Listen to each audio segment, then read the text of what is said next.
My name is Krista and I'm a children's librarian at the Covington branch of the Kenton County Public Library. Thank you for joining us for our Pinterest craft video series. Today we will be exploring the fun of sensory bags. For all of our bags today, these are the following supplies that you will need.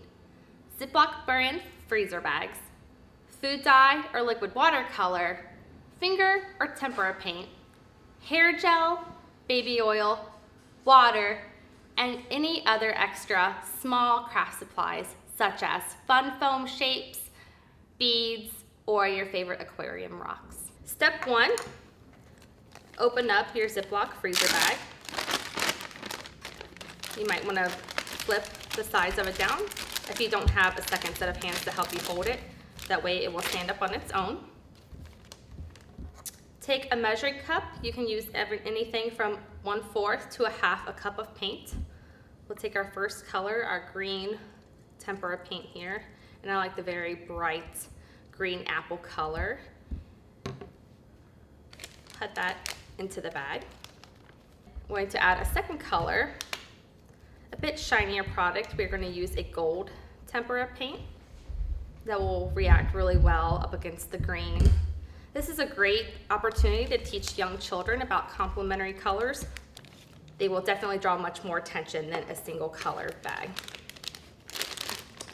Fill these up. Pat as much air as you can out of the bag. Zip the top of it. And from here, you can now start squeezing your colors together and pulling them through the bag. By moving the fingers throughout the paint, you're not only building up the muscles in your fingers, but you can also use your fingers or small tools such as a Q-tip to practice letter writing. Now we're moving on to our final sensory bag, and this is my personal favorite as well as the favorite of a lot of the children who visit the library. This is using simple ingredients. Again, your favorite liquid watercolor. I've chose to use the green, that's my favorite color, with some glitter, hair gel, and then we'll throw in some extra bubbles. Be very generous with your hair gel. You want to fill it to about, using about 1/4 to as much as 1/2 of the bottle of hair gel. Again, the more you use, the longer you're going to get out of your bag.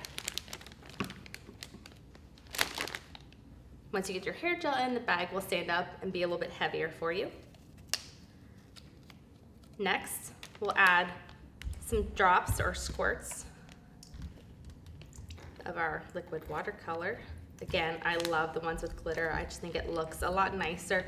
And if you put it on a window in your house, it will catch the sunlight and make some great rainbows across your room.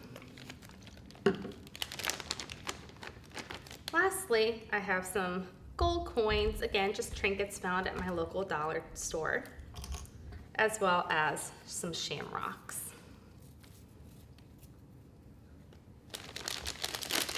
Unfold your bag,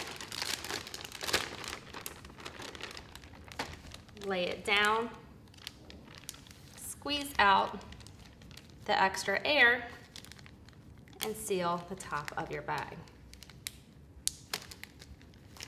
And now we're going to squeeze the hair gel around, move and work in the liquid watercolor or food dye.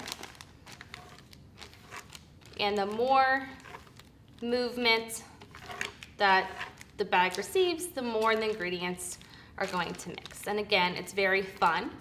Thanks for tuning in to today's Pinterest craft. If you want to learn more about this activity or any other of our wonderful free events for all ages at all 3 of our locations, stop on in to Covington, Erlanger, or Independence, or log on to our virtual library at www.kentonlibrary.org. Again, my name is Krista. I'm a children's librarian at the Covington branch, and I hope to see you and your family soon.